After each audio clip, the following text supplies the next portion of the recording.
早咗幾日啦，都係講緊其實好快已經係靈驗啦。所以屬羊嘅朋友就嚟緊嗰個12月20號之後咧，開始你進入蛇年咧，就第一行驛馬星，即刻有好多計劃，就話要去旅行咯喎。好啦，去旅行就有秘訣啦嚇。嗱，家姐你要聽啊，因為你個仔又話要旅行啊嘛。係啊。旅行你無論去邊度都好，你要記住一句説話：擇個吉日出發。擇個吉日翻嚟。吉日翻嚟咧，如果你唔擇吉日咧，你翻嚟嗰程咧，搜你嘅行李啊，唔見行李啊，架飛機嘰嘰吉吉啦，跟住又話冇餐食，又話餓親啊，嗰啲又話即係上咗機又要落翻嚟啊，嗰啲通常都係個空日度發生。呢啲咧以前咧我哋做晒 research 嘅，逢親一飛機一有事咧，我哋睇下嗰日係咩日，空日。係啊。所以咧，當你一慢慢 check 到嘅時候咧，你就知道咧，好權威咁話俾人聽咧，旅行你無論去邊度都好，你要記住一句説話：擇個吉日出發。擇個吉日翻嚟。吉日翻嚟咧，如果你唔擇吉日咧，你翻嚟嗰程咧，搜你嘅行李啊，唔見行李啊，架飛機嘰嘰吉吉啦，跟住又話冇餐食，又話餓親啊，嗰啲又話即係上咗機又要落翻嚟啊，嗰啲通常都係個空日度發生。呢啲咧以前咧我哋做晒 research 嘅，逢親一飛機一有事咧，我哋睇下嗰日係咩日，空日。係啊。所以咧，當你一慢慢 check 到嘅時候咧，你就知道咧，好權威咁話俾人聽咧，你買機票嘅時候，即係話俾自己聽，同埋屋企人聽，你買機票嘅時間最緊要睇睇個通勝月曆，知道嗰日係吉日你先至出門。咁事實都係咧，吉日嘅意思就係所有嘅宇宙磁場好和諧，嗰啲星大家唔會衝擊，咁個個都唔會發脾氣，個個都會比較和諧啲、和緩啲。咁喺咁嘅情況之下，你出門係咪啲空姐都對你好啲咧？個飛機都係順暢啲咧？咁你又偏揾個大空日嚟到去出門，咁啲星咧全部撞到七彩，啲人開始猛震，咁咪樣嘢都差啲咯。咁你就埋吉時嘅，係啦，吉時就難啲，因為飛機個私人飛機就得，唔係私人飛機都，而家私人飛機都唔得啊，你都要申請啊，你明唔明啊？咪如果去譬如去日本嗰啲咧，就多啲班次嘅，就可以揀下。咁啊當然啦，你話喂揀吉時難啦。吉日啊得啦，咁啊仲有啊，因為我哋而家講嘅12生肖，你揾親我講，你講玄學啦，我又講一樣玄學俾家姐聽啦。逢親你去一個新嘅地方，譬如話你去馬來西亞，你去演出啦，你有冇留意你落機嘅時候，你隻腳係左腳還是右腳係踏入去個馬來西亞嗰個土地先咧？你有冇考慮過？你係邊隻腳落機先？我通常係右腳嘅，右腳就行運嘅。係咩？係一定要右腳落地，咁就叫經發地神。即係我哋講玄學啊，講明玄學啊，就係代表你同嗰度嘅土地咧係產生一個共鳴。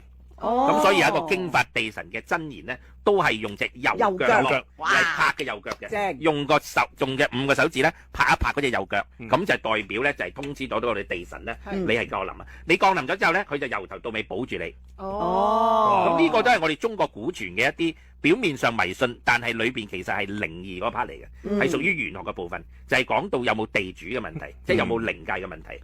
咁嗰樣嘢就唔喺呢個節目度講啦，但係即係如果大家橫掂，你去到嗰度，你左腳又得，右腳又得嘅，咁你就不如跟阿家姐同我一樣，用右腳啦。先拍一拍佢添嘛。係，如果你再拍一拍佢啲，冇似阿范振鋒咁醒啊！我一講我已經入腦啦。咁呢啲咪拍一拍又唔使蝕底噶嘛。呢突然間我諗到咧，頭先好多人即係而家呢個新年期間咧，都會去下澳門玩下啦。咁啊玩2手咁樣啦，係啦。咁啊行入去個賭場嗰度咧，用右腳，咁你有冇着數啊？你真係舉一反三喎。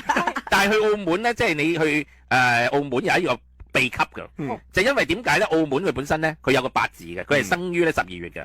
澳門嘅八字咧係好多水嘅。咁如果你本身你係生於冬天，你個八字好多水咧，你澳門咧就多數由頭到尾都輸嘅。冬天麻麻地嘅，係即係話咧，你澳門賭錢咧，冬天出世人係蝕底過夏天出世嘅。我次次都係去食嘢嘅啫。咁即係話咧，抵嘢點會食嗰啲？咁家姐咩叫冬天出世嘅人咧？就係指西歷11月8號至到第二年嘅2月3號嘅任何一年。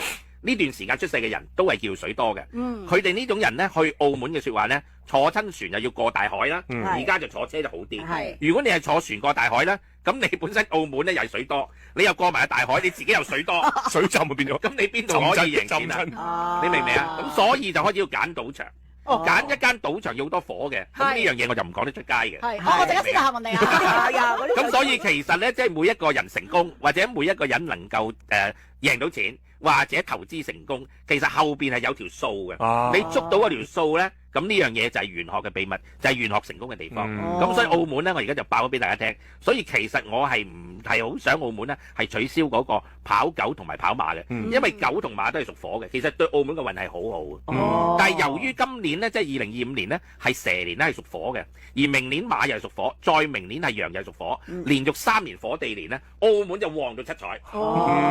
所以而家我哋除咗去深圳之外咧，就多數嘅人咧對澳門啦，而澳門嘅房咧就越嚟越貴啦，真係啊，貴到七彩。咁即係頭先話，如果我即係如果個命啊唔啱嘅話，嗰個命格啊唔好即係贏錢運咧，即係就算你右腳踏入去都唔係冇乜用㗎喎。未夠力啊嗰度。我想知喎，咁我譬如我係2月嘅出世嘅啦。你咧去澳門咧贏錢嘅機會高啦。咁係嗱嘅。 2月4號到呢一個3月5號出世嘅人，係6月6號到8月7號嘅人，犀利啊！係犀利。我係喎，你係啊，你去澳門都有機會贏錢。咁咧就係代表你八字夠火啦。你一去嘅時間咧，佢嗰度水地啊嘛，掠佢錢。甩佢先。添好，但係要中午嘅時候到，中午啊有用。中午梗係火多啊嘛。即係11點至1點啊嘛。中午咪11點到下晝3點咯。所以好多人點解會夜晚3點鐘落去賭錢咧？因為3點鐘叫人時，夜晚3點到5點咧先多火嘅。